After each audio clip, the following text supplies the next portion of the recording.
지난 시간에 우리 성례에 대한 이야기들을 함께 우리 나누었습니다. 오늘 이제 구체적으로 지난 성례의 의미에 대한 얘기들을 우리가 함께 나누었는데 이제 구체적으로 세례와 또 세례에 대해서 그리고 유아 세례에 대해서 그리고 성찬에 대해서 하나씩 나누어서 우리 한번 생각을 해보도록 하겠습니다. 자, 우리 오늘은 56페이지에 보면 321문, 여기서부터 우리 한번 내용을 살펴보도록 하겠습니다.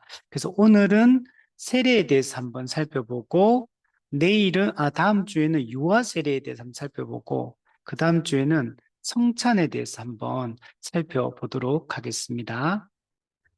우리 지난 시간에 말씀드린 것처럼 우리는 하나님께서 우리에게 은혜의 방편을 주셨습니다. 첫 번째는 우리 들리는 말씀, 들리는 말씀을 통해서 우리에게 은혜를 주시고, 두 번째는 이 보이는 말씀, 성례를 통해서 하나님께서 우리에게 은혜를 베풀어 주십니다. 그래서 우리는 이 들리는 말씀과 보이는 말씀을 둘 다 균형 있게 우리가 중요하게 생각하고 이 하나님이 주신 은혜의 방편들을 부지런히 사용하는 것이 중요합니다. 가장 중요한 것은 물론 들리는 말씀입니다. 그래서 우리가 설교를 듣고 또 양육을 받고 또 성도 스스로가 성경을 연구하고 이런 과정들을 통해서 우리가 말씀을 듣는 것이 매우 중요합니다. 우리 열심히 공적 예배와 양육에 참여하고 또 스스로 개인적으로 성경을 통독하고 또 성경을 연구하는 이것이 우리 삶에 이렇게 익숙해지고 이것이 우리에게 우리 삶의 중요한 습관이 되는 것이 매우 중요합니다. 근데 뿐만 아니라 우리는 우리 세례와 성찬을 통해서 하나님이 외적인 표시를 통해 우리에게 은혜를 주시기 때문에 하나님이 정한 이 방식, 이 가시적 이런 표징을 통해서 은혜를 전달하는 우리가 이 보이는 말씀을 중요하게 생각하고 교회가 이 성례를 합당하게 정당하게 거행하고 또 정당한 방식으로 참여하는 것이 매우 중요합니다. 그래서 우리가 이 은혜 방편들을 부지런히 사용함으로 충만한 은혜를 우리 받고 또 하나님 앞에 거룩하게 살아갈 수 있으면 우리 좋겠습니다. 우리 한 가지 더 얘기한다면 이 권징도 아주 중요한 이 은혜 방편입니다. 이 권징은 우리가 지켜내는 말씀, 지켜내는 복음이라고 이야기합니다.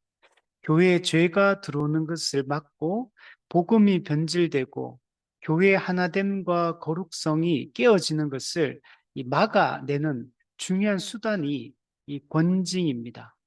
또 교회는 어, 개인의 회복을 위해서 권면하고 또 교회를 보호하기 위해서 권징을 신실하게 시행하는 것이 교회를 지키고 복음을 지키는 데 있어서 아주 중요한 부분이라고 할 수 있습니다.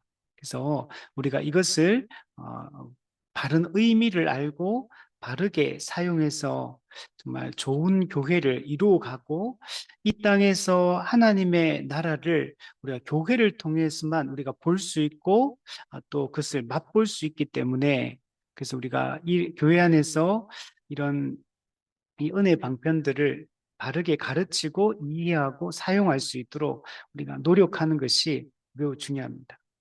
우리 321문부터 오늘 한번 우리 살펴보도록 할게요. 321문에 보면 교회 안에는 몇 개의 성례가 있습니까? 예수님께서 모든 성도들의 공동체를 위하여 제정하신 것은 단지 두 가지입니다. 네. 우리 기독교, 우리 개신교는 두 가지 성례가 있습니다. 우리 322문에 보면 그것은 세례와 성찬이다. 그래서 예수님께서 직접 제정하신 성례, 그리고 예수님께서 교회의 유익을 위해서 제정하신 성례, 이것을 우리가 바르게 시행하는 것이 매우 중요한 것입니다. 성례는 예수님께서 직접 제정하신 것입니다. 예수님께서 세례를 제정하시고 성찬을 제정하시고, 그리고 세례와 성찬을 예수님이 다시 오시는 그날까지 이 세례와 성찬을 거행할 것을 예수님께서 직접 명령하셨습니다. 그래서 우리는 예수님이 직접 제정하신 이 두 가지 성례를, 그래서 우리가 교회의 이 성례를 우리가 받아들이고 있는 것입니다. 천주교 같은 경우에는 7가지 성례를 이야기를 합니다. 근데 그 7가지 성례를 이야기하지만 그 성례는 7가지가 다 예수님이 제정하신 것이 아니기 때문에 우리 기독교는 그것을 받아들이지 않습니다. 천주교는 7가지, 중세 로마 가톨릭은 계속 7가지를 말해왔고, 그러나 우리 종교개혁 이후에 우리 개신교, 우리 정통 기독교는 우리는 2가지 직접 제정하신 성례만 우리는 받아들이고 있다. 근데 이 성례는 왜 그러면 예수님이 제정하셨느냐? 우리 그 내용에 보면 모든 성도들의 공동체를 위해서, 그러니까 성례는 보편 교회의 유익을 위해서 제정하신 것이라고 할 수 있습니다. 우리 지난 시간에 살펴보았던 것처럼 우리가 들리는 말씀만 있으면 되지 굳이 보이는 말씀인 성례를 주실 필요가 있는가라고 우리 살펴보았잖아요. 이게 꼭 필요한 이유가 우리가 지금 타락한 존재이고 우리가 예수님을 믿고 회복된 존재이지만, 그러나 우리는 아직 이미와 아직 사이에 살고 있는 이런 존재이기 때문에 이 보이는 말씀, 가시적 표징, 외적인 표시를 통해서 그 은혜를 전달받는 것이 필요한 것입니다. 그래서 교회는 이미와 아직 사이에서 들리는 말씀을 적극적으로 활용해서 우리가 은혜를 받아야 하고, 또 보이는 말씀인 성례를 적극적으로 시행함으로 우리가 하나님의 은혜, 하나님의 약속을 우리가 굳건하게 붙드는 것이 반드시 필요한 것입니다. 그래서 이 성례는 예수님이 다시 오실 그때까지 계속적으로 시행이 되어야 하고, 중요한 것은 교회가 성례의 바른 의미를 이해하고 성례를 바른 방식으로 정당하게 거행하는 것이 중요합니다. 세례를 줄 때도 성경의 이 원칙에서 벗어나면 안 돼요. 세례자가 어떤 존재여야 되는지, 세례자의 자격에 대해서, 또 세례의 방식에 대해서 우리가 바르게 알고 시행을 해야 되고, 성찬도 그 의미를 바르게 이해하고 바른 방식으로 우리가 성찬을 거행하는 게 중요합니다. 이 세례와 성찬의 의미를 알지 못하는 자가 받으면 안 되고, 또 그 세례와 성찬의 유익을 실제로 맛보지 못하는 자들이 함부로 참여해서는 안 되고, 교회는 그것을 명확하게 구분해서 세례를 줄 사람인지, 세례의 대상이 맞는지, 성찬의 대상이 맞는지를 명확하게 분별해서 이 성례에 참여할 수 있도록 하는 것은 교회의 중요한 역할이에요. 그래서 7위회, 목사와 장로로 구성된 7위회가 우리가 세례와 성찬을 바르게 시행할 수 있도록 힘을 써야 되고, 그리고 성도들도 이것의 의미를 바르게 이해하고 이 성례에 참여할 수 있도록 잘 교육하는 것들이 매우 중요합니다. 성례를 시행하게 되면 믿음을 굳건하게 세울 수 있습니다. 은혜의 방편이기 때문에 세례와 성찬을 시행할 때 우리는 하나님의 은혜를 받게 됩니다. 그래서 이 성례가 바르게 시행이 되어지면 성도들의 믿음이 굳건해지고 강화되게 됩니다. 그리고 하나님의 은혜는 다시 한번 확증되게 됩니다. 이 성례를 통해서 우리는 하나님과의 이 언약 관계를 시각적으로 확인하게 됩니다. 우리가 누구인지, 교회가 어떤 존재인지 명확하게 알게 됩니다. 그래서 이 성례를 바르게 시행하는 게 중요합니다. 성례는 또한 그리스도와 우리가 연합한 존재임을 확정해 줍니다. 예수 그리스도의 죽음과 부활에 참여하는 자임을 시각적으로 표시해 주고 있습니다. 또한 성례는 교회의 공동체성을 강화합니다.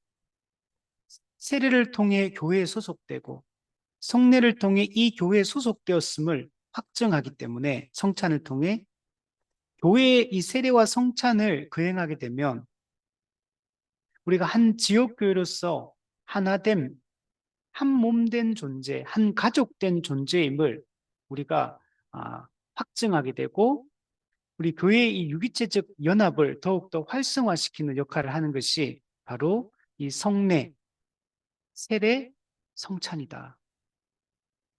그래서 이 세례와 성찬의 이 교회론적 의미를 바르게 이해하는 것들이 우리가 매우 중요합니다. 우리 로마 가톨릭 같은 경우는 우리 칠성례를 이야기를 하는데 그것도 한번 살펴보면 세례 성사, 이건 말 그대로 우리 세례하고 똑같은 겁니다. 성체 성사, 그리스도의 거룩한 몸을 상징하는 우리 성찬례, 이 성찬과 관련된 의미라고 할 수 있고 견진성사, 이 견진성사는 뭐냐면 세례받은 성도가 하나님의 그 성령의 은혜로 믿음을 더 굳건하게 하고 또 그리스도인으로서 우리의 신앙을 더욱더 성숙하게 돕는 역할을 하는 성사를 이 견진성사라고 얘기합니다. 또 우리는 사실 세례를 통해 하나님의 자녀가 되고 성찬을 통해 우리가 하나님의 자녀됨을 확정하고 교회됨을 확정하고 그 은혜를 더욱더 견고하게 붙드는 역할을 하는 게 두 가지만 있으면 되는데 여기는 세례받은 이후에 또 성도가 성령의 은혜로 더 굳건해지는 또 이런 성사가 또 따로 있는 겁니다. 또 고회 성사, 우리가 많이 들어봤던 이 고회 성사, 그 신부 앞에 나아가서 자기의 이 개인적인 죄를 고백하는, 그리고 신부는 삼위 하나님의 이름으로 죄 사함을 선포하는 이 고회 성사, 이런 게 있죠. 그러나 우리는 그 신부가 자기가 이제 죄 사함을 선포할 수가 없죠. 그래서 고회한다고 해서 그 신부에 의해서 죄 사함이 선포될 수가 없습니다. 그래서 우리는 그리스도께서 교회 개신교 같은 경우는 그리스도의 십자가 구속사역의 은혜로 그리고 성령의 그 구원 적용을 통해서 우리가 새로운 존재가 되고 그래서 우리는 이 결정적 성화가 이루어지게 됩니다. 그리고 우리는 이미 아직 사회에서 말씀의 순종, 성령의 능력을 의지해서 말씀에 순종함으로 점점 더 그리스도를 닮아가고 성숙해져가는 성화되어가는 이런 점진적 성화를 이루어가게 됩니다. 그래서 우리가 우리 죄에 대해서 그리스도의 객관적 이 죄사함을 확신하고 또 우리가 그 이후에 점진적 성화를 또 우리가 확신하면 우리가 죄와 싸우며 회개하며 나아가면 되는 거지. 굳이 그걸 신부에게 자기 개인의 죄를 이야기하고 그 신부는 정말 그 삼위 하나님의 이름을 걸고 또 자신의 권위로 이렇게 죄사함을 선포하는 것은 옳지 않은 것입니다. 또 혼인성사, 우리 결혼할 때도 이걸 이 성례로 이렇게 받아들이고 있는 겁니다. 우리는 그렇게 생각할 필요가 없죠. 그냥 결혼은 하나님 결혼 언약으로서 하나님과 이 성도들을 증인으로 이 이제 피의 언약을 맺는 이런 결혼식을 이제 우리가 하는 거죠. 근데 이게 성례로서 은혜를 전달하는 방편으로 이해를 할 필요는 없다는 겁니다. 또 성품 성사 이거는 이 로마 가톨릭에서 성직자로 세우는 그 서품식을 이 성품 성사라고 얘기를 합니다. 그 예를 들면 그 기독교로 본다면 우리 목사 안수 뭐 이런 걸 이제 이걸 성례로 이렇게 이해를 하는 거거든요. 이것도 우리가 그렇게 이해할 필요가 없습니다. 그리고 또 이게 음, 어, 병자성사, 병자 말도 이제 환자, 어, 환자에게 하나님의 은혜가 부어지기를 기원하는 성례, 이걸 이제 병자성사 이렇게 표현합니다. 그래서 이런 7가지 이 성례라는데 우리가 이것도 병자성사도 우리는 필요 없어. 그냥 우리는 이걸 성례로 이해할 필요 없다는 거예요. 그냥 우리 성경의 가르침대로 하나님의 은혜로 하나님이 고쳐주시기를 우리가 기도하고 우리가 그거는 하는 거는 가능하지만 이걸 성례로 생각하고 이렇게 할 필요는 없다는 거예요. 그래서 우리는 오직 세례와 성찬, 우리 하이델베르크 교리 문답처럼 세례는 믿음을 일으키고 성례는 믿음을 굳건하게 한다. 우리가 그래서 이 세례와 성찬, 예수님이 직접 제정하신 이 두 성례만이 올바른 이 성례라고 우리는 받아들여야 되고 이것이 하나님이 주신 이 외적인 표시, 가시적 표징을 통해 하나님의 은혜를 전달하는 은혜의 방편이다. 이렇게 우리가 생각을 해야 됩니다.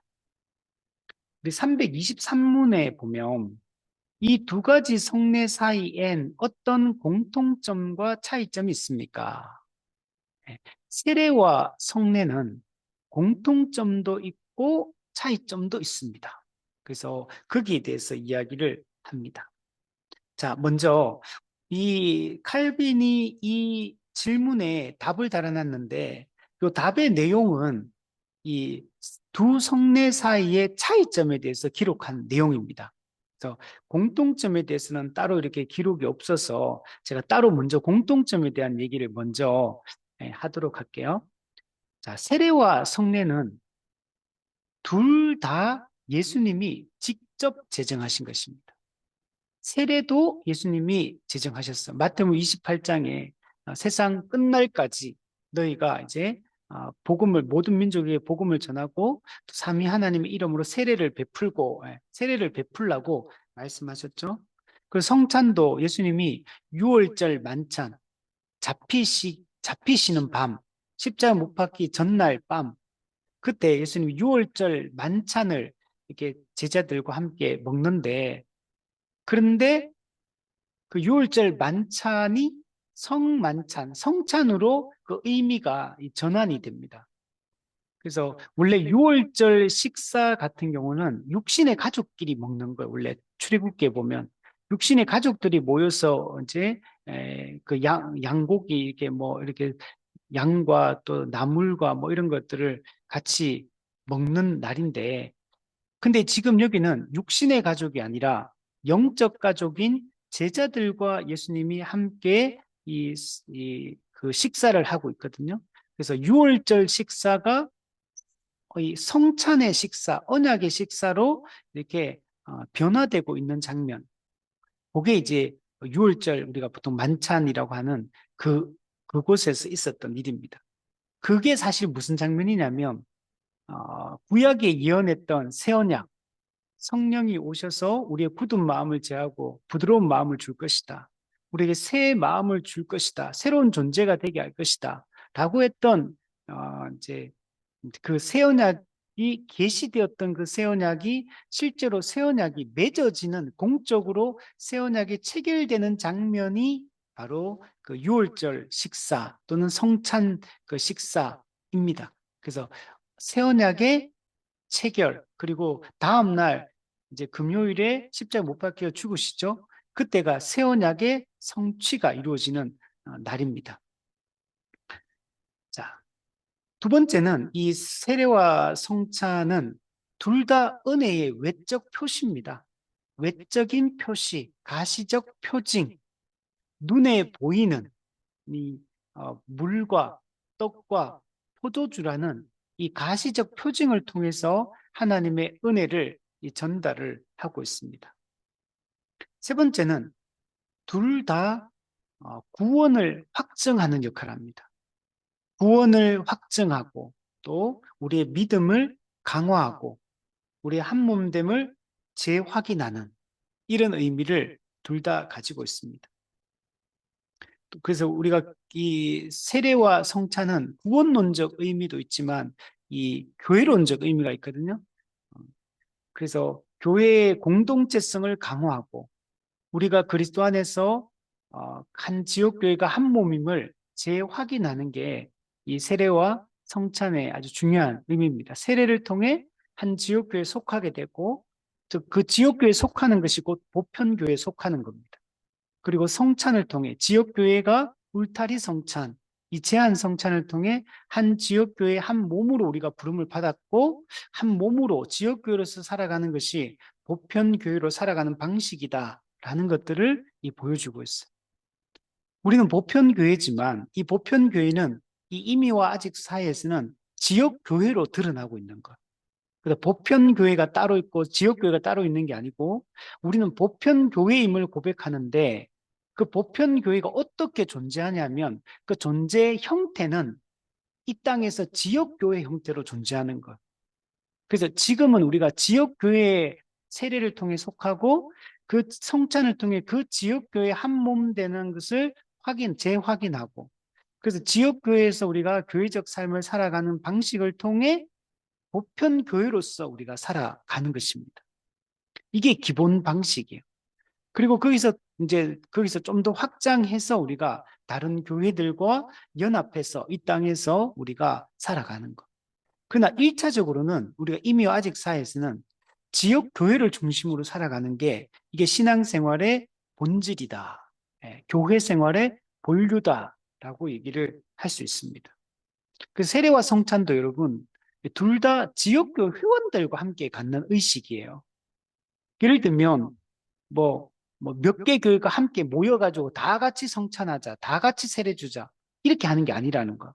세례를 줄 때는 반드시 지역교회 목회자를 통해 지역교회 성도로서 받아들여진 의식이고 성찬도 그 세례를 통해 한 지역교회 속한 자로서 그 지역교회 한 몸이라는 사실을 확인하는 게 이 성찬입니다. 그 성찬은 반드시 울타리 성찬, 제한 성찬, 우리 교회 성도, 한 지역교회 성도들과 함께 참여함으로 우리가 한 몸으로 우리가 부름을 받았고 한 지역교회 단위로 한 몸으로 살아간다는 걸 기본적으로 우리가 확인하는 의식이 성찬이다. 이렇게 생각을 해야 됩니다.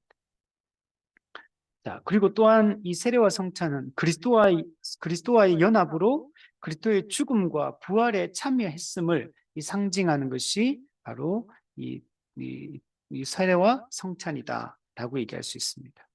이런 게 이제 공통점이에요. 근데 세례와 성찬은 이 차이점이 있습니다. 첫 번째는 이 구원론적 의미가 다릅니다. 교회론적 의미도 둘 다 이제 교회 공동체 참여한다는 측면에서는 같은 거지만 이제 세례는 교회에 속하는 이 첫 관문과 같은 거고 성찬은 그게 속한 자로서 속한 자라는 사실을 확인하는 재확인하는 게 성찬이에요. 그래서 교회론적 의미와 구원론적 의미가 조금 다르다 이렇게 말할 수 있고 두 번째는 세례는 단회적입니다. 딱 한 번만 하면 돼요. 근데 성찬은 많이 하면 좋습니다. 성찬은 반복적입니다. 그래서 이게 큰 차이점입니다. 세례를 삼위 하나님의 이름으로 우리가 세례를 받았는데 근데 나는 그때 세례 받을 때 잘 뭣도 모르고 받았다. 근데 이제는 내가 복음을 알고 이제 은혜가 무엇인지 알게 되었다. 다시 세례를 받고 싶다. 재세례 이렇게 하면 안 됩니다. 그래서 종교개혁 당시에도 아주 순수한 마음을 가졌던 그런 사람들이 있어요. 그 사람들을 제세례파다 이렇게 얘기를 하는데, 처음에는 이게 제세례파가 이게 정말 우리가 순수한 믿음을 추구하고 바른 삶을 추구하면서 시작된 운동이었지만, 이제 조금 지나면서 제세례파가 완전히 변질이 됩니다. 그래서 어, 정말 이게 성경의 이 본질에서 가르침에서 너무너무 멀리 이렇게 이상한 방향으로 가버렸어요. 그래서 우리가 제세례는 우리 맞지 않다. 지금 우리 기독교 교단 안에서도 제세례를 요구하는 교단이 있어요. 침례교. 침례교 같은 경우는 이제 예를 들면 세례도 우리가 물을 뿌리는 방식이 있고 물에 잠기는 방식, 두 가지 방식을 이제 역사적으로 둘 다 해왔어요. 그래서 근데 침례교 같은 경우는 물에 잠기는 방식으로 침례를 하기 때문에 이제 물을 뿌리는 이런 의미의 세례를 동의하지 않죠. 그래서 예를 들면 물을 뿌리는 방식으로 세례를 받은 사람이 침례교에 가게 되면 침례를 다시 받을 것을 요구하는 경우들이 그 침례를 다시 받아야지만 그 교회의 정회원이 되어서 이게 소속되어서 신앙생활을 할 수 있도록 하는 이렇게 하는 경우들이 있습니다. 제가 모든 침례교가 그렇게 하는지는 모르겠어요.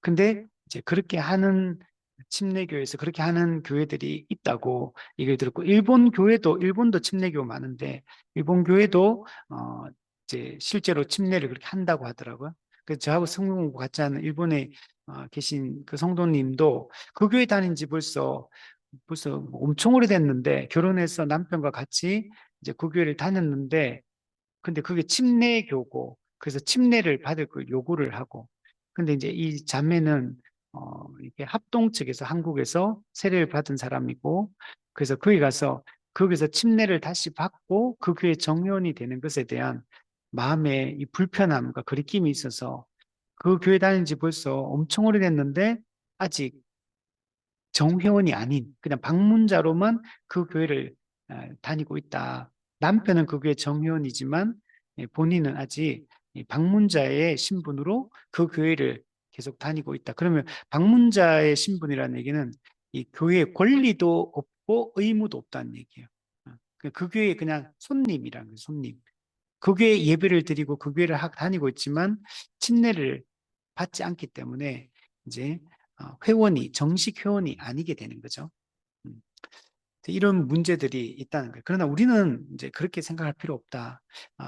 뿌리는 방식이든 잠기는 방식이든 사실 의미는 똑같습니다. 물론 뭐 잠기는 방식이 훨씬 그걸 극적인 형식으로 보여주고 이렇게 좀 더 그 침례를 받는 사람이 좀 더 깊이 인식할 수는 있을지 몰라도, 그러나 그거는 충분히 우리가 그 의미를 설명하면 되기 때문에 우리가 꼭 물에 잠겼느냐, 물을 뿌리느냐 그 자체가 중요한 게 아니고 그 의미가 중요하다. 그래서 그 의미를 정확하게 전달을 한다면 뿌리는 방식이든 침례의 방식이든 그건 상관없다. 우리가 이렇게 생각하는 게 정상적인 생각이라고 할 수 있습니다.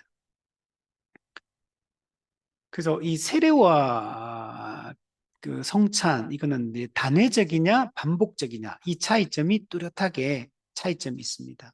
그래서 우리가 세례와 성찬을 이게 설명할 때 주로 결혼식과 결혼 기념일로 비유해서 많이 설명을 합니다. 이게 우리가 결혼식이라는 걸 막 두 번, 세 번, 네 번 하진 않잖아요. 결혼식은 일생에 딱 한 번 이렇게 결혼식을 올리는 거고, 한 번 결혼을 해서 결혼식을 올려서 이제 공적으로 결혼 예배를 통해 이제 결혼 언약을 맺고, 즉 하나님과 성도를 증인으로 해서 피의 언약을 이제 맺고, 이제 우리가 음, 결혼식을 했다면, 그러면 이제 하나님 앞에서 합법적인 부부가 된 거죠. 합법적인 부부가 되었기 때문에 이제는 그 결혼 언약을 잘 지켜 나가는 게 중요합니다. 그래서 우리가 어떤 마음으로 어떤 목적을 가지고 결혼을 했는지, 우리 결혼의 목적이 무엇인가를 다시 한번 재확인하고, 우리가 이거 하나님 앞에 성도 앞에 증인을 세워서 우리가 했던 피의 언약이라는 사실을 확인하고, 그래서 이 언약 관계를, 결혼 언약 관계를 잘 지켜가기 위해서 다시 한번 마음을 보듬는 그 시간이 이 결혼 기념일이라고 할 수 있습니다. 그래서 우리가 이런 의미들을 그리스도인들이 잘 알고 이렇게 이 세례와 성찬에 참여하는 것이 중요합니다. 그래서 결혼식, 결혼 기념일 우리를 통해서 그걸 다시 되새기듯이 우리가 이 세례와 성찬을 통해 우리 일정 측면에 우리 하나님과 우리가 결혼한 언약을 맺었다는 얘기는 결혼한 관계다. 이제 이런 거. 그래서 성경에도 구약부 때 하나님과 백성과의 관계를 이 신랑과 신부로 비유를 많이 하죠. 또 예수님께서도 예수님은 신랑이요 교회는 그리스도의 신부다 이렇게 또 교회를 비유하기도 합니다. 그래서 이런 결혼식과 결혼 기념일의 관계로 이 세례와 성찬의 이 단회적이고 반복적인 의미들을 바르게 이해하는 것이 우리에게 중요합니다. 자, 근데 내용을 한번 보시면 요거는 세례와 성찬의 의미가 다르다라는 것들을 이제 보여줍니다. 자, 세례란 하나님의 교회 안으로 들어오는 입구와도 같습니다. 네. 교회 안으로 들어오는 입구가 세례입니다. 그래서 세례를 통해 문을 열고 이제는 그 교회에 이제 소속, 정회원으로 소속이 되게 됩니다. 이게 이제 이 교회가 이제 영적 가족이거든요. 영적 가족. 교회 가족. 그래서 우리가 신분을 얻게 되었고 새로운 삶을 시작하게 되었다라는 것들이 이 세례를 받음으로 이것이 가시적으로 표시가 되게 됩니다. 그래서 교회가 시행하는 이 공적인 이 물세례가 매우 중요합니다. 물론 이 물세례를 교회에서 시행하는 물세례 안 받았다고 구원을 못 받는 건 아니에요. 세례 안 받았다고 천국 못 가는 건 아닙니다. 그러나 우리가 예수님을 믿음으로 그리스도와 연합했고 우리가 거듭났음을 즉 성령 세례를 받고 우리가 새로운 존재가 되었음을 교회가 공적으로 우리가 교회가 시행하는 물 세례를 통해서 하나님의 언약 자손이 되었음을 이 확인하는 과정이 반드시 필요합니다. 이런 공적인 이 법적인 과정이 매우 중요합니다. 그래서 그때부터 확실하게 이 사람은 구원받은 하나님의 백성이요 이 지역교회 정식 회원이 되었음을 확인하고 그리고 이제는 한 몸 된 교회가 되었기 때문에 회원이 되었기 때문에 한평생 영적인 측면이든 물질적인 측면이든 모든 관계적인 측면이든 한평생 영적 가족으로서 돌보고 품고 연약함을 품고 또 피로를 채워주고 함께 서로를 의지하여 예수님 재림할 때까지 우리는 살아가겠다. 영적 가족으로 살겠다는 그것을 확정하는 게 이 물세례입니다. 그래서 이 물세례 과정이 매우 중요합니다. 본인 자신에게도 자기가 새로운 존재가 되었고 그냥 교회 가족으로 평생을 살고 교회에게 헌신하겠다라는 것을 자기가 마음에 다짐을 하고 교회도 이 세례받는 이 사람을 우리 교회의 영적 가족으로 받아들이고 한평생 이 사람과 함께 가족으로 살겠다. 끝까지 품겠다. 끝까지 돌보고 함께 섬기겠다. 이 각오를 다짐하는 게 세례식입니다. 그래서 이 세례식이 매우 중요합니다. 그리고 하나님께서 우리를 당신의 가족으로 받아들여 주신다는 사실을 확정해 주는 것입니다. 그래서 세례가 너무 중요해요. 그래서 그 세례를 줄 때는 반드시 이 사람이 성령 세례를 받은, 즉 거듭났음이 열매를 통해 신앙 고백과 또 주관적 열매를 거룩한 삶을 통해 확인될 때 세례를 줘야 됩니다. 그러니까 세례라는 것은 거듭난 사람한테 주는 게 세례예요. 물세례. 거듭나게 하기 위해서 세례를 주는 게 아니고 성령 세례를 받아서 거듭난 사람, 그리고 거듭났다는 게 객관적 신앙 고백과 주관적인 이 거룩의 열매를 통해 확인된 사람에게 주는 게 물 세례인 겁니다. 근데 아무나한테 주면 안 돼요. 제가 그 얘기를 들었는데 어떤 분이 이제 교회를 다니고 막 열심히 하니까 이분한테 너무 많은 걸 막 이분이 거듭난 줄 알고 막 봉사도 시키고 이것도 하고 막 세례도 주고 직분도 주고 막 이렇게 한다는 거. 근데 자기는 아직 하나님이 살아계신지도 잘 모르겠고 그냥 교회에 나오면서 그냥 열심히 그냥 봉사하고 그냥 열심히 했는 건데 자기가 거듭났다는 거 하나님 살아계신 아직 확인도 안 되고 체험도 없고 신앙 고백도 불분명하고 잘 안 믿어진다고 말하는데도 불구하고 세례를 주고 직분을 주고 이렇게 해버렸다는 거. 근데 거기서 근데 자기가 이제 과부하가 걸리겠죠. 사람들이 자기는 믿어지지도 않는데 아직까지. 근데 믿음 좋은 사람인 것처럼 이렇게 착각을 하고 그렇게 대하고 하니까 너무 부담이 되는 거죠. 그러면 이제 교회 생활이 힘들어지게 되는 거죠. 그래서 우리가 아무에게나 세례를 주면 안 되고 아무에게나 세례를 권유해서도 안 됩니다. 우리가 그 사람이 명백하게 신앙 고백도 불분명하고 이 변화된 이 거듭났음의 증거들이 거룩한 삶으로 외적인 열매로 드러나야 되는데 그런 게 없는데 그 세례 받으라고 권유하거나 그는 그 사람에게 큰 죄를 짓는 거. 그런 사람은 지금 열심히 말씀을 배우고 말씀을 듣고 그래서 진리가 무엇인지 알고 정말 인격적으로 그 예수 그리스도를 영접할 수 있도록 해야 될 그 아주 이제 신자가 아닌 이제 구도자의 영적으로 조금씩 깨어나기 시작한 구도자인데 근데 그 사람에게 세례를 줘버리고 이렇게 해버리면 그 영혼에게 매우 치명적인 이 부정적 영향을 끼치게 됩니다. 그래서 교회가 이런 잘못을 너무 많이 하고 있어. 뭐 이러면 진중 세례식 군대에서 하는 이런 것들, 이런 것도 그 영혼을 망치는 아주 대표적인 사례입니다. 진중 세례식 같은 거 하면 안 돼요. 잠깐 군대 훈련소 와가지고 잠깐 교회 다니고 뭐 교회 다닐 마음이 있다는 걸 그냥 의사 표현한 걸 가지고 이 사람 영접했다고 거듭났다고 그냥 군대에서 그냥 세례를 줘버리고 막 몇백 명씩 막 몇천 명씩 막 모아놓고 줘버리니까 그 영혼에게 매우 해로운 거예요, 그거는. 물론 그 사람이 나중에 제대하고 나서 뭐 또는 군대에 있는 동안에 진짜 말씀을 제대로 듣고 그 성령 세례를 받아서 정말 거듭났다면 다시 세례 받을 필요는 없어요. 삼위 안에 이미 받았기 때문에. 그러나 그게 언제 일어날지, 언제 복음을 제대로 배우고 언제 제대로 그 복음을 알고 믿게 될지 알 수가 없잖아요. 그래서 미리 세례를 받는 게 그 영혼에게는 매우 치명적인 이 부정적 영향을 미치는 거지. 미리 세례를 받아두면 거듭 안 난 사람도 안 믿어지는 사람도 미리 세례를 받아두면 그게 그 사람에게 좋은 영향을 끼치리라고 사람들이 생각하고 그냥 빨리 받아두면 좋다고 이렇게 말하면서 받으라고 막 권유하고 그렇게 하면 안 된다는 거.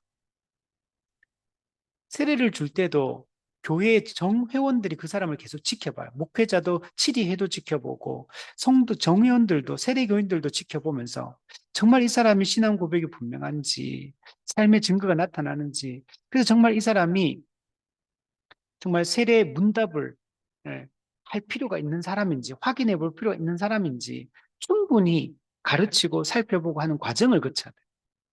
초대교회도 그런 시간을 2년, 3년씩 이렇게 하고 이렇게 세례를 줬던 거예요.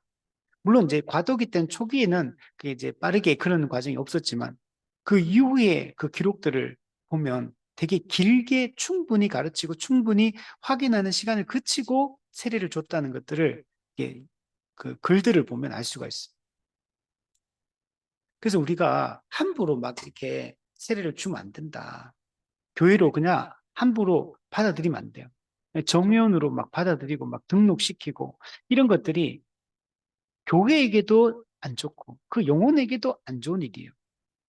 자, 밑에 보면 성찬은 우리에게 있어 마치 어느 가정의 좋은 아버지가 그의 가족을 양육하며 음식물을 공급하는 데 있어서 힘을 쓰듯이 하나님이 우리를 양육하며 즐기게 하려고 원하신다는 사실을 증거해 주는 것입니다. 그죠? 우리 가정의 부모가 우리 가정의 행복을 위해서 열심히 일하고 열심히 먹을 것을 공급하고 잘 자랄 수 있도록, 자녀들이 잘 자랄 수 있도록 이렇게 양육하고 보호하고 돌보고 이렇게 하듯이 육신의 가족이 정말 양식을 공급하고 이렇게 돌보고 이렇게 하듯이 이 교회도 그래야 된다는 거예요. 육신의 가족 공동체가 그렇게 하잖아요. 육신의 가족이 그렇게 살듯이 영적인 가족인 이 교회의 가족도 정말 정말 영혼의 양식을 충분히 공급받아서 정말 정상적으로 자라고 정상적으로 가족으로서 한 가족으로서 살아갈 수 있도록 이렇게 하는 게 이 성찬이다라고 얘기를 할 수 있습니다. 그래서 인자의 살과 피를, 즉 영적인 양식, 이 인자의 살과 피를 우리가 먹고 마심으로 우리가 구원받은 하나님의 백성이 되었음을, 우리가 한 몸 된 교회가 되었음을 확인하고 그 은혜를 기억하고 늘 묵상하며 우리가 살아가는 것이 필요합니다. 우리는 한 몸 된 지역교회에 속하여서 영적 가족이 되었다. 이제는 우리가 가족으로서 이제 우리는 살아가야 된다. 그리고 이 가족에게 미우나 고우나 가족은 가족이고 미우나 고우나 가족은 품듯이 교회도 서로의 연약함이 있고 약점이 있죠. 그러나 그리스도 안에서 하나님이 받으신 형제자, 그 약점이 있고 문제투성이고 해도 하나님이 그를 위해 죽으셨고 하나님이 그를 위해 피를 흘리셨기 때문에 그리스도께서 위하여 피 흘리신 그 형제를 우리는 품고 사랑하며 서로에게 헌신하며 살아가는 게 우리에게 중요한 것입니다. 그래서 이런 의미에 있어서는 이 세례와 성찬은 차이가 있다라고 말할 수 있습니다. 우리 324문에 보면 두 성례들에 대해서 보다 분명한 이해를 얻기 위해 각각의 설명을 더해 봅시다. 우선 세례의 의미가 무엇입니까?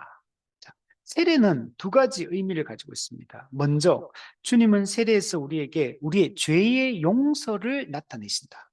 이게 세례의 첫 번째 의미. 우리는 세례를 통해 죄의 용서를 확신하게 되는 거예요. 사죄의 확증, 죄 씻음의 확증. 이게 세례의 첫 번째 의미입니다. 예수 그리스도의 보혈로 그분의 피로 말미암아 우리의 죄가 완전히 씻겨졌다라는 것들을 우리가 확인합니다. 그래서 물이 더러운 것을 깨끗하게 씻어내듯이 그리스도의 피가 우리의 모든 죄의 찌꺼기를 씻어내고 우리가 죄의 사함을 이루셨다라는 걸 우리는 세례를 통해서 확인하게 됩니다. 자, 그래서 우리가 죄 용서함을 받은 사람은 어떻게 되냐? 다음으로는 영적으로 새로워지는 중생을 나타냅니다. 즉, 세례는 죄 용서함을 받아서 우리가 이제 중생했다, 거듭났다, 새 생명을 얻었다, 우리는 새로운 존재가 되었다라는 걸 확증해 주는 게 이게 세례의 의미라는 거예요. 우리가 세례를 받을 때 물이 뿌려지는 것을 통해서 그리고 근데 그 물이 이제 우리가 익사할 정도로 잠길 정도로 물이 뿌려지는 게 아님을 통해서 침례의 의미로 말한다면 물의 잠김을 통해서 물 밖으로 나옴을 통해서 우리가 영적으로 새로운 존재가 되었다는 사실을 보여주고 있는 겁니다. 우리 325문에 보면 물은 이러한 사실들을 나타내기 위하여 실제적인 사실들과 어떤 유사점을 가지고 있습니까? 자, 물 그 자체에 가지고 있는 의미가 있죠. 물은 이제 씻어낸다, 더러움을 씻는다라는 의미가 가지고 있죠. 근데 물 자체가 우리를 죄 용서함을 이루는 건 아니에요. 그러니까 물이 상징하는 피가 우리를 이제 예수님의 피가 우리를 죄의 더러움에서 우리를 깨끗게 하는 거거든요. 자, 그래서 밑에 보면 모든 죄의 용서는 마치 씻음과 같다. 씻어내는 게 이게 죄가 용서받는다. 죄의 더러움을 씻어낸다. 이 의미와 맞닿아 있는 겁니다. 그래서 즉 우리의 외적인 몸이 물로 씻을 때 깨끗하게 되듯이 그죠? 요즘에 우리가 열대야가 있으니까 매우 덥잖아요. 그러니까 막 땀을 많이 흘리게 되고 그 찌꺼기가 몸에 더러운 찌꺼기가 많아요. 그래서 우리가 매일매일 어쩌면 하루에 두 번, 세 번도 샤워를 우리가 하면서 더러운 찌꺼기를 씻어냅니다. 마찬가지로 우리의 영혼이 이 세례로서 더러움으로부터 정결하게 되는 것입니다. 그래서 세례에 물이 뿌려지는 게 물로 우리의 더러움을 씻어내듯이 그리스도의 피가 뿌려짐으로 그리스도의 피가 뿌려짐으로 우리의 죄의 더러움들이 다 씻겨 내려가서 우리가 정결하게 된다. 이걸 확정해 주는 게 이 물 세례인 겁니다. 교회가 공적으로 시행하는 이 물 세례인 겁니다. 그래서 교회는 그래서 이 세례를 줄 때 반드시 지역 교회 안에서 합법적인 사역자, 즉 목사만이 세례를 집례할 수 있습니다. 세례를 뭐 성도 중에 아무나 뭐 이렇게 뭐 믿음 좋은 선배가 뭐 집사님이 이렇게 할 수 없어요. 반드시 합법적으로 공적으로 설교할 수 있는 권한을 가진 그 사람이 그 사람만이 공적으로 세례를 베풀 수 있습니다.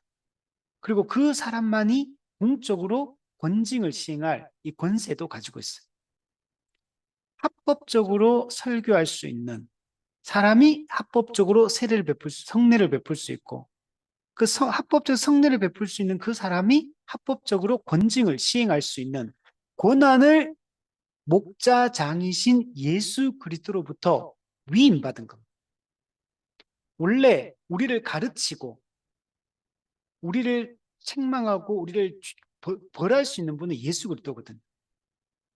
근데 그 예수 그리스도의 이 가르침과 이 권징을 또 그 하나님의 백성 됐음을 확인하는 이 성례 의식이 그게 목자장이신 예수님이 목자에게 위임해 주신 거야. 그래서 목자인 목사가 공적으로 설교할 수 있고 공적으로 양육할 수 있고 공적으로 성례를 베풀 수 있고 공적으로 권징을 좀 시행할 수가 있는 겁니다. 이걸 통해 우리가 죄로부터 이제 씻음 받았다라는 것들을 확증을 하는 겁니다. 원래 죄는 하나님과 우리 사이를 가로막고 있는 이 어떻게 보면은 이 걸림돌이거든요. 근데 예수님의 피가 이 죄의 걸림돌을 씻어내버리고 밀어내버린 겁니다. 그래서 단절된 하나님과의 관계가 다시 회복될 수 있게 되었고, 그래서 우리는 담대하게 그리스도를 믿는 자는 담대하게 하나님께 나아가, 즉 지성소로 들어가서 하나님을 인격적으로 만날 수 있게 됩니다. 죄에 대해 심판하시는 재판장이신 공의로운 재판장이신 하나님이 더 이상 두렵지 않아요. 죄 용서받았기 때문에. 그래서 담대하게 지성소에 들어가서 하나님과 교제할 수 있는 우리는 거룩한 제사장이 바로 교회다. 우리 326문에 보면 세례의 또 다른 의미에 대해서 말해 보십시오. 중생의 시작은 인간의 본성이 죽임을 당하는 것이며, 우리가 중생했다, 거듭났다, 영적 생명이 들어왔다 이 말은 죄의 본성이 죽었다 이 말이야. 죄의 본성이 죽임을 당했다. 죄의 본성이 죽임을 당했다 말은 다르게 말해 옛사람이 죽었다 이 말입니다. 옛사람이 그리스도와 함께 십자가에 못 박혀 죽어서 우리가 새 사람으로 태어날 수 있게 된 겁니다.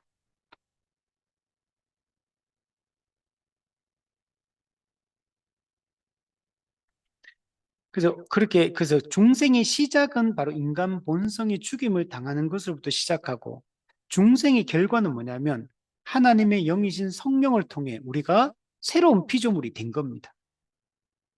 새로운 피조물, 즉 새 사람, 옛 사람을 벗고 새 사람이 되었다. 즉 영적 생명을 부여받아 새 생명을 가진 새로운 존재가 되었다. 그게 바로 교회다. 에클레시아, 밖으로 부름을 받은, 따로 구별해서 밖으로 부름을 받은 구별된 공동체, 거룩한 공동체, 이 교회가 된 거예요. 그럼 물이 머리 위에 뿌려지는 것은 죽음을 상징하는 표시다. 예. 그럼 물이 머리에, 세례는 물이 머리에 뿌려지잖아요. 그리고, 그리고 뒤에 보면 물이 뿌려지긴 뿌려지는데 익사할 정도로 많은 물을 뿌리지 않는다. 그냥 물을 한번 이렇게 탁 뿌리잖아요, 이렇게. 요게 이제 침례로 이해를 하면 물이 뿌려지는 것은 침례로 따지면 물 속에 머리까지 온몸을 푹 잠기게 하는 걸 얘기해요. 의미하고. 근데 세례에서 물이 뿌려지는데 익사할 정도로 많은 물이 뿌려지지 않는다는 얘기는 침례로 따지면 물 속에서 다시 나오는 걸 상징하는 겁니다. 그래서 다시 그거 보시면 물이 머리 위에 뿌려지는 것도 어떤 의미를 가지냐면 죽음을 상징해요. 죽음.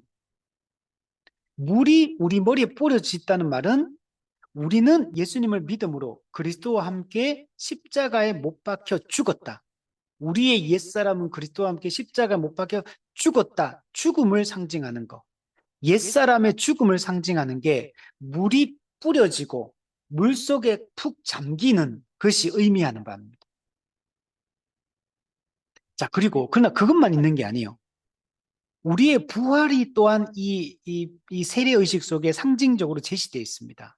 그건 뭐냐면, 세례에서 물이 뿌려질 때 익사할 정도로 많은 물이 뿌려지지 않는 것. 즉, 침례로 따진다면 물 속에서 잠겼다가 다시 물 바깥으로 나오는 이 장면은 뭐냐면, 옛사람이 십자가에 못 박혀 죽고, 그리스도와 함께 십자가에 못 박혀 죽고, 그리스도가 부활할 때 우리도 그리스도와 함께 물 밖으로 튀어나오는 것은 그리스도와 함께 부활했다. 우리가 다시 새 생명을 얻었다라는 걸 상징하는 거야. 그래서 이 세례는 그리스도와 함께 죽고 그리스도와 함께 살아났다. 자, 이게 뭡니까? 그리스도와 연합. 즉, 우리가 그리스도와 연합했다는 사실을 확정해 주는 게 이 세례의 의미인 거야. 자, 그래서 그 밑에 그걸 표현한 거야. 이것은 물뿌림이 우리가 물 속에 빠져 익사할 정도로 오래 계속되지 않고 순간적으로 행해지는 것을 통해 우리가 그냥 죽음에서 영원히 머물러 있는 게 아니고 우리가 그리스도와 함께 죽었다가 그리스도와 함께 다시 살아났다. 영적으로 부활했다. 어, 영적으로 살아났다라는 것들을 우리에게 잘 보여주는 게 바로 이 세례의 의미다라고 얘기하는 거예요. 그래서 이제 그런 얘기를 해요. 많은 분들이. 그러니까 물을 뿌리는 방식은 이게 그리스도와 함께 죽었다가 그리스도와 함께 살아났다는 의미를 외적인 그 의식 자체로만 봤을 때는 잘 못 보여준다는 거예요. 그래서 세례보다 그냥 침례하면 더 좋겠다. 침례는 그냥 강에 가가지고 물에 푹 잠갔다가 그냥 그래도 그죠? 한 좀 오래 좀 담가야 돼. 죽지 않을 정도로 막 한 30초 이렇게 물에 푹 잠가가지고 콜록콜록거리면서 막 고통을 경험하고 그리고 다시 쫙 살려내가지고 숨을 쉴 때 예수님의 은혜로 내가 살아났다. 영적으로 지옥 안 갈 수 있게 되었다. 너무 감사하다. 막 이렇게 좀, 그 직접 몸으로 경험하면 더 세례의 의미를 더 확실하게 이해하지 않겠느냐. 이제 이렇게 말하는 분들도 있어요. 그죠? 저도 그럴 것 같아요. 그렇게 하면. 근데 이제 현실적으로는 그 침례를 시행하는 게 쉽지가 않잖아요, 이게. 쉽지가 않고. 그래서 뭐 보통 침례교 교회는 뭐 교회 안에 목욕탕을 만들어서 그렇게 한다, 뭐 이렇게 하는데. 근데 그것도 그 목욕탕이면 작은 공간일 거잖아요. 작은 공간인데 그러면은 그 목사와 장로와 뭐 아니면 뭐그또뭐 이렇게 몇 사람만 뭐 들어가 가지고 뭐 하고 나머지 성도는 그걸 못 보잖아 눈으로. 그럼 눈으로 못 보니까 그 효과가 떨어지겠죠. 근데 세례는 뿌리는 방식은 전 교인이 다 보는 앞에 성도들이 다 보는 앞에서 거기는 이미 세례받은 자들도 있고 세례받지 않은 방문자들도 있고 그들이 다 같이 세례 의식을 보면서 이 세례의 의미를 다시 마음에 새기고 그리스도 십자가 복음의 은혜의 그 효과가 무엇인가를 명확하게 드러낼 수 있는, 그리고 또 이 세례를 통해 한 몸 된 교회가 되는 것을 명확하게 보여주고, 또 세례 의식을 거행하는 그날 성찬을 거행함으로, 그 성찬을 거행할 때는 세례 받은 자와 못 받은 자가 명확히 구분되잖아요. 그래서 누가 참된 하나님의 백성이고 누구는 아직 하나님의 백성이 안 된 사람인지 명확하게 구분함으로 그 은혜를 가시적으로 드러내고, 또 이것을 사모하게 만들고, 또 이 자기를 돌아보게 만드는 이런 중요한 또 의도들이 있는 겁니다. 자, 327문에 보면 당신은 물이 우리 영혼을 깨끗이 씻는다고 생각합니까? 그렇지 않습니다. 물은 단지 상징이에요, 상징. 물이 우리의 죄, 더러움을 씻어내듯이 그리스도의 피가 우리의 죄의 더러움을 씻어낸다는 걸 상징적으로 보여주려고 물을 뿌리는 거지. 물 그 자체가, 여러분, 무슨 신비한 힘이 있어가지고 물 그 자체가 사람을 영적으로 살리지 못합니다. 근데 로마 가톨릭 이런 데 보면 옛날에 뭐 성수 막 거룩한 물이다 그러면서 막 이런 거 영화 같은 데 보면 막 나오잖아요. 여러분, 그런 건 없습니다. 모든 물은 그냥 물입니다. 네. 석회질이 많은 물이 있고 좀 더 깨끗한 물이 있고, 그죠? 좀 더 오염된 물이고 덜 오염된 물이 있을 뿐이지 물 그 자체가 무슨 신비한 힘이 있는 게 아니에요. 그 예전에 뭐 어떤 그 기도원에서는 이게 막 성수라고 막 물을 막 판다고 막 하더라고. 뭐 진짜인지 모르겠지만 얘기를 들었는데, 그런 건 없다. 이 세상에 성수는 없다. 그냥 똑같은 물이다. 근데 그 물이 상징하는 게 이제 그리스도의 피로 죄 씻음 받음을 상징한다. 이렇게 봐야 되는 거죠. 그래서 우리의 영혼이 깨끗하게 되는, 즉 우리의 죄가 사함받고 깨 씻어지는 것은 오직 예수 그리스도의 피를 통해서 이루어지는 것이다. 그죠? 그리스도의 피가 우리를 살리는 거죠. 물은 외적인 표시, 가시적 표징일 뿐이에요. 물은 그리스도의 피를 그냥 상징할 뿐, 피가 뿌르면 우리가 깨끗해진다는 걸 상징할 뿐이지 물 자체에 신비한 힘이 있는 게 아니다. 그러면 그리스도의 피는 왜 우리를 영혼을 깨끗하게 하고 죄를 깨끗하게 씻어냅니까? 그리스도의 피라는 얘기는, 피 흘렸다는 말은 죽었다, 희생당했다, 죄값을 지불했다, 형벌을 받았다라는 의미를 갖고 있는 거예요. 죄에 대한 합당한 형벌이 집행되므로 죄값이 지불되었기 때문에 죄의 문제가 해결되는 것입니다. 그래서 우리가 오직 그리스도의 피를 통해서만 우리가 영혼이 깨끗함을 받을 수 있다. 즉 그리스도의 피가 뿌려진 것은 우리의 모든 죄의 더러움을 깨끗하게 하고 우리를 하나님 앞에 흠없고 정결하게 설 수 있도록 해주는 것입니다. 우리 에베소서 1장, 거룩하고 흠이 없게 하려고 우리에게 이 모든 은혜를 베풀어 주신 거예요. 왜? 거룩하고 흠이 없는 자가 되지 않으면 거룩하신 하나님 앞에 설 수가 없기 때문에. 그리고 우리의 존재를, 거룩한 존재를 바꾸어야지만 우리가 담대히 하나님께 나아가서 구원의 은혜를 누릴 수가 있게 되는 것입니다. 자, 이것은 그리스도의 피가 근거가 되는데 어떻게 이게 적용되냐면 성령의 힘으로 적용되는 거예요. 이것은 성령의 힘으로 우리의 양심에 그 피가 부어지는 때 우리에게 완성되는 것입니다. 자, 그리스도가 2000년 전에 피 흘려 죽었죠. 근데 지금 예수님의 피를 뭐 어디 보관하고 있습니까? 그 피를 지금 우리한테 어떻게 발라요? 그 피를. 예수님 피가 없는데. 그러면 예수님의 피의 그 효력을 우리한테 적용하려면 반드시 이 성령께서 그리스도의 십자가 구속사역의 효력을 우리한테 적용해 주셔야지만, 예수님이 2000년 전에 못 박혀 죽으신 예수님의 희생의 피가 우리 죄를 깨끗하게 하는 것. 즉 2000년이나 우리는 간격이 있잖아요. 예수님하고 같은 시대 동시대를 살았던 사람이 아니잖아요. 예수님을 직접 우리 만난 적이 없어요. 예수님의 피에 정말 한 방울도 우리는 우리 몸에 바른 적이 없어요. 근데 우리가 어떻게 2000년 전에 십자가에 못 박혀 죽으신 예수님의 피가 어떻게 우리를 살립니까? 성령께서 그리스도의 후속 사역의 효력을 우리한테 적용해 주시기 때문에 그 예수님의 피 흘림이 효과가 우리한테 나타나게 되는 겁니다. 그래서 물 자체가 신비한 힘이 있는 게 아니에요. 성수는 없다. 또 세례라는 의식 그 자체, 세례라는 형식, 의식 그 자체에 무슨 마술적 능력이 있는 것도 아니에요. 그리스도의 객관적 십자가 죽음, 그리고 그 객관적 죽음의 효력을 우리한테 전달하는 성령의 역사 때문에 우리가 죄 사함을 받고 우리가 새 생명을 얻게 된 겁니다. 바로 이런 사실이 성례를 통해 우리에게 확증되는 것입니다. 328문에 보면 당신은 물이 단지 하나의 상징일 뿐이라고 생각하는 것입니까? 이것은 하나의 상징이기는 하지만 진리와 결합되어 있는 상징이다. 이거 중요한 거요. 왜냐하면 하나님은 우리에게 어느 하나도 헛되이 약속하시지 않으셨기 때문입니다. 따라서 세례 시에 죄의 용서가 우리에게 실제적으로 주어진다는 것과 우리가 이 죄의 용서를 받는 것은 분명한 사실입니다. 자, 우리가 물 세례 때 이게 물을 뿌리고 이렇게 하는데 그 물이 분명히 상징입니다. 아까도 말했지만 물 그 자체가 그 예수님의 피도 아니고 거룩한 성수도 아니에요.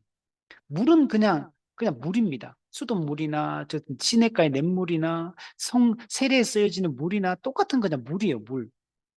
이 물은 그리스도의 피를 상징하고 있는 건데 근데 상징이라 그러니까 교훈적으로 상징적인 그냥 의미만 받아들이는 거구나. 실제로 세례를 받을 때 물이 뿌려질 때 어떤 효과라는 건 없고 그냥 그냥 상징적으로만 우리가 이것을 교훈적으로만 생각하는 거구나. 이렇게 생각하면 안 된다는 거예요. 그러면 여기는 우리가 극단적인 오해가 있을 수 있는데 두 가지 극단적 오해가 있어요. 첫 번째는 물 자체에 신비한 능력이 있다라고 생각해가지고 물 자체를 성수다 그러면서 이 물을 막 이렇게 막 하면은 죄가 사함 받는 것처럼 그렇게 극단적으로 생각하면 안 되고 자, 두 번째. 이거는 그냥 형식적 행위일 뿐이다. 형식적 상징적 의식일 뿐이다. 이렇게 말하면서 세례 의식 그 자체를 과소평가하는 그리고 세례의 그 효과가 실제적인 게 아니고 그냥 상징적인 것이다. 이렇게 생각하는 이건 둘 다 양극단이에요. 한쪽은 그냥 신비적으로 아예 나가버리고 생각해버리고 하나는 그냥 이거는 별 의미 없다. 이건 상징일 뿐이다. 이렇게 해가지고 실제적 효과를 부정하는 이 둘 다 잘못됐다는 거. 분명히 물이 상징인 거는 맞아요. 하나의 상징이다. 그러나 진리와 결합되어 있는 거.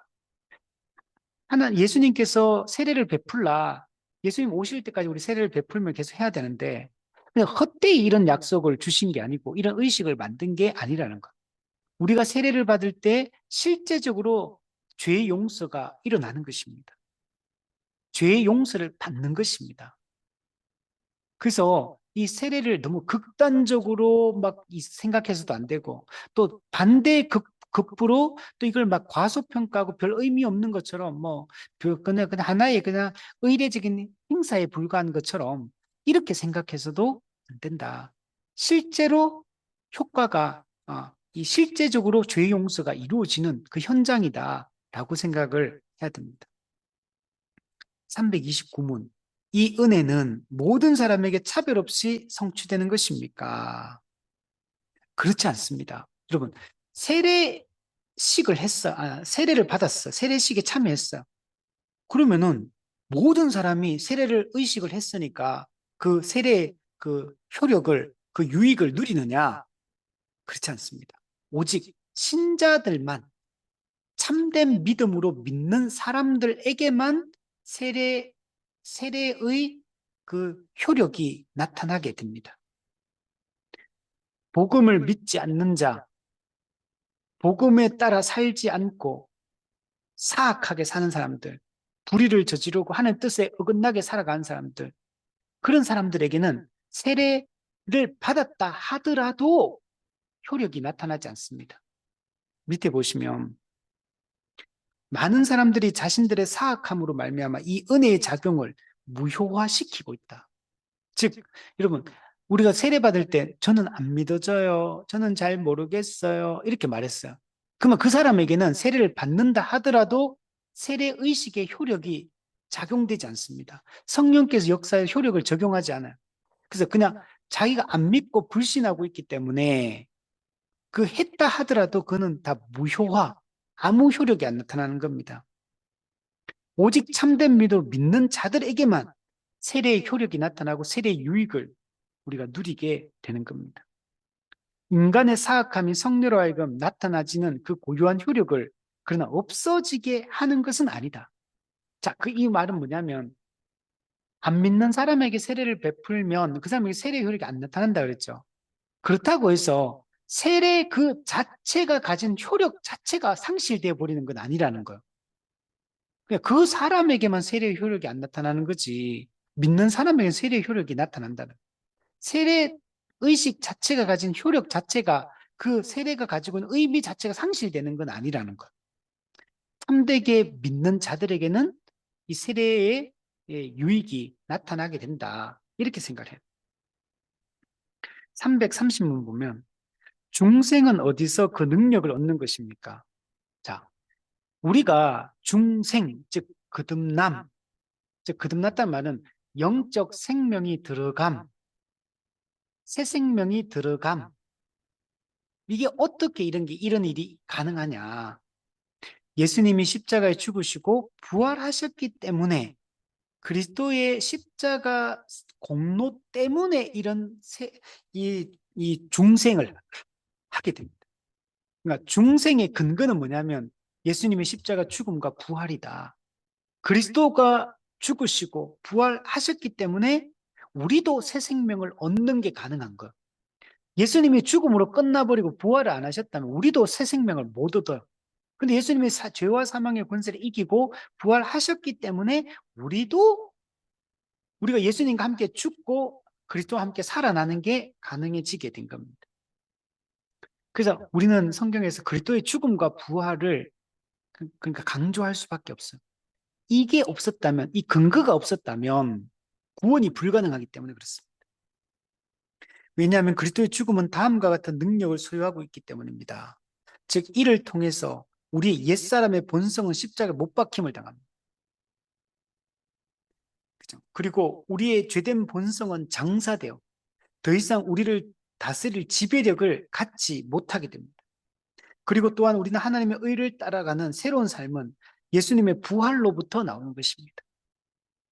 즉 우리가 그리스도와 함께 우리가 예수님을 믿으면 어떤 일이 일어나냐면 믿으면 그리스도와 연합하고 그리스도와 연합한 사람은 그리스도와 함께 십자가에 못 박혀 죽고 그리스도와 함께 그 장사되었다가 그리스도와 함께 다시 무덤의 문을 열고 부활하는 겁니다. 그래서 이 중생의 능력은 그리스도의 죽음과 부활로부터 나오는 것이다 라고 얘기를 합니다. 그래서 우리는 이제 새 생명을 얻었기 때문에 새 생명을 가진 자로서 거룩하게 살아가는 게 가능해지게 되었다. 우리 331문에 보면 세례시의 이 은혜가 어떻게 우리에게 주어지는 것입니까? 세례시 우리에게 주어지는 약속을 받기에 우리가 자세가 바르고 합당할 때 우리는 이때 예수 그리스도로 옷 입고 그분의 성령을 받게 됩니다. 자, 세례의 은혜, 세례의 유익, 세례의 효과, 세례의 효력 어떻게 우리에게 나타나냐면 우리에게 주어진 말씀, 그리스도의 약속을 우리는 하나님의 약속을 믿음으로 받아들이고 우리가 올바른 자세와 이 합당한 태도로 우리가 믿어야 돼요. 그러면 믿으면 어떻게 되냐? 그리스도 옷 입고 즉 그리스도와 연합하게 되고 그리스도와 연합한다는 건 뭐냐면 이 성령을 받음 즉 성령 세례를 받았기 때문에 우리가 연합이 가능해지게 돼요. 그러니까 성령을 받을 때 우리는 그리스도와 연합하게 됩니다. 즉 믿음으로 그리스도 성령을 받아서 그리스도와 연합함으로 그 효력이 우리한테 발생되게 되는 겁니다. 자, 332문 마지막으로 우리 입장에서 세례시 갖춰야 될 바르고 합당한 그럼 자세는 무엇입니까? 여러분, 세례를 받을 때 우리가 합당한 자세가 없으면 세례의 유익이 안 나타나거든요. 그래서 우리가 합당한 자세를 갖는 게 중요합니다. 자, 그게 뭐냐면 신앙과 회개, 즉 믿음과 회개입니다. 즉 우리가 교회에서 세례를 줄 때 그 세례 받는 그 이렇게 수세자들이 그 사람들은 반드시 참된 회개가 있어야 되고 참된 믿음이 있어야 돼요. 이런 참된 회개와 참된 믿음이 없는 사람은 세례를 받으면 안 돼요.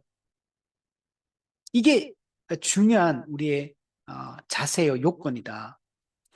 우리는 예수 그리스도 안에서 영적인 깨끗함을 소유하게 되었다는 사실을 반드시 신뢰해야만 합니다. 즉 회개와 믿음이 있다는 얘기는 이미 이 사람은 거듭난 사람이라는 얘기를 하는 거예요. 그래서 우리는 이미 영적으로 깨끗함을 받은 존재라는 사실을 우리가 믿음으로 받아들여야 돼요. 이걸 믿고 이제 물 세례를 받는 겁니다. 그리고 우리는 우리로 하나님의 뜻에 따라 살게끔 우리의 육신적인 욕심을 제거하기 위해서 성령께서 우리 안에 거하시고 계신다는 사실을 내적으로 확신을 가져야 된다.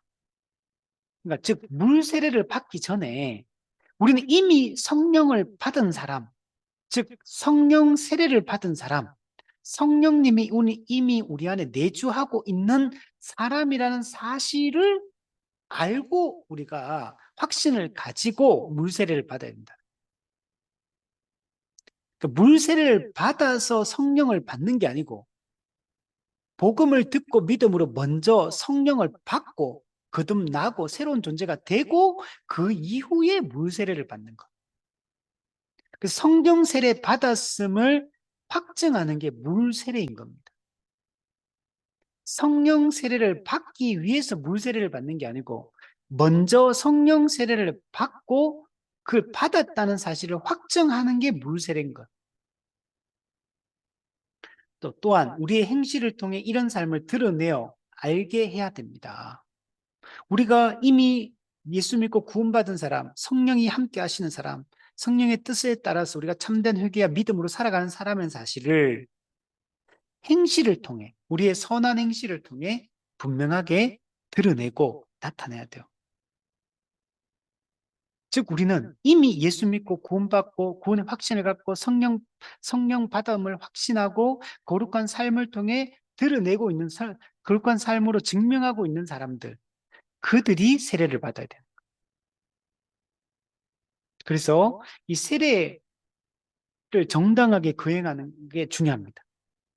세례의 의미를 바르게 이해하고 세례를 정당한 방식으로 우리가 받고 교회가 이것을 잘 시행할 수 있도록 하는 것이 중요합니다. 근데 만약 이렇게 하지 않고 세례가 타락하게 되면 교회가 타락하게 됩니다. 교회 타락의 핵심은 세례 타락이에요. 오늘날 이 한국 교회가 지금 다 난리가 났어요. 교회가 다 줄어들고 있고 얼마 전에 책을 하나 읽지는 않았는데 누가 추천하는 걸 읽어보고 그 책 목차하고 그 내용들을 인터넷에 있는 거 쭉 살펴보니까 그래서 막 그분은 이제 3040 세대가 교회에서 사라지고 있다. 그 3040 세대를 잡아야 된다.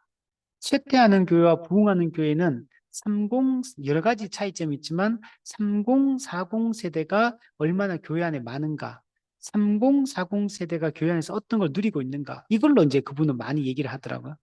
그래서 상당히 중요하다고 저도 생각이 들더라고요. 실제로 그렇거든요. 지금 교회가 50대, 60대 이상이 대부분을 차지하고 있고 고령화됐죠. 교회 안에 각 교회를 둘러봐도 진짜 얘기 들어봐도 3040 세대가 교회 안에 진짜 없어요. 허리가 없어요. 전체 비율로 따지면. 3040 세대를 어떻게 잘하느냐 이런 게 중요하죠. 또 뭐 여러 가지 얘기하더라. 뭐 소그룹에 대한 얘기도 하고 또 다른 책도 보니까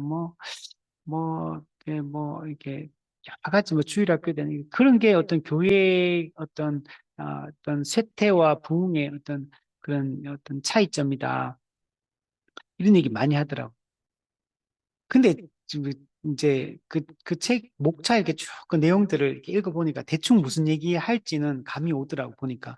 근데 이게 그 말이 틀린 말이 아니고 다 맞는 말들이에요. 맞는 말이고 그게 분명히 문제가 있는 지점들을 지적을 하는데 근데 저는 약간 그런 책들을 볼 때마다 느끼는 게 그냥 다 맞는 말이고 분명히 그런 이유가 있고 분명히 그런 것도 분명히 우리가 지적하고 이렇게 세워야 될 문제가 있는데 좀 더 본질적인 이야기를 하지 않는다는 느낌을 저는 좀 많이 받게 돼요.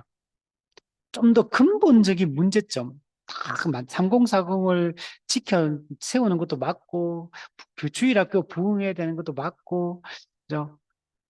소그룹이 살아나야 되는 것도 맞고, 교회가 이게 문화 코드도 맞아야 되고, 공감 능력과 소통이 잘 돼야 되는 것도 맞고, 다 맞는데, 복음을 제대로 가르치고, 제대로 우리가 세례를 주는 거, 이게 돼야 된다.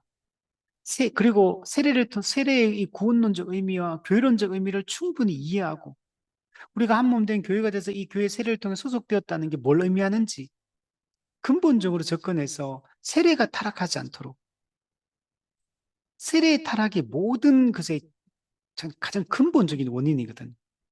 세례만 똑바로 주기 시작하면 교회는 회복될 수 있는데 세례를 우리가 가볍게 여기고 그 의미를 충분히 가르치지 않고 그 세례의 그 감격을 누리지 못하기 때문에 문제가 돼요. 그 세례가 타락하니까 직분의 타락, 성찬의 타락 그대로 이어지게 돼요. 그러니까 이미 비정상이 정상처럼 되어 있는 이 상황에서는 정상화시키는 게 너무 어려워. 비정상의 정상화가 이미 돼 있거든, 지금. 그러니까 이런 상황에서 조금만 다른 얘기를 해도 이게 그러니까 안 좋게 바라보고 이렇게 돼버리는 게 한국교회 문제인 거. 그래서 우리가 이 세례를, 성례를 바르게 시행하는 거. 그래서 우선 첫 번째 세례를 바르줘야 된다. 그리고 이제 성찬을 바르게 시행해야 된다. 이게 교회가 회복되는 데 중요한 부분입니다. 그래서 우리가 들리는 말씀이 가장 중요하지만 이 보이는 말씀, 이 성례의 회복이 매우 중요하고 바르게 시행돼야지만 교회가 살아날 수 있다. 이걸 위해서 우리가 같이 힘을 쓰고 바르게 이것도 시행될 수 있도록 교회가 우리가 기도하고 또 함께 성도들과 이런 이야기를 나누고 그렇게 해서 우리 모든 지역 교회들이 정말 좋은 성경적 교회로 세워질 수 있도록 우리 같이 노력했으면 우리 좋겠습니다.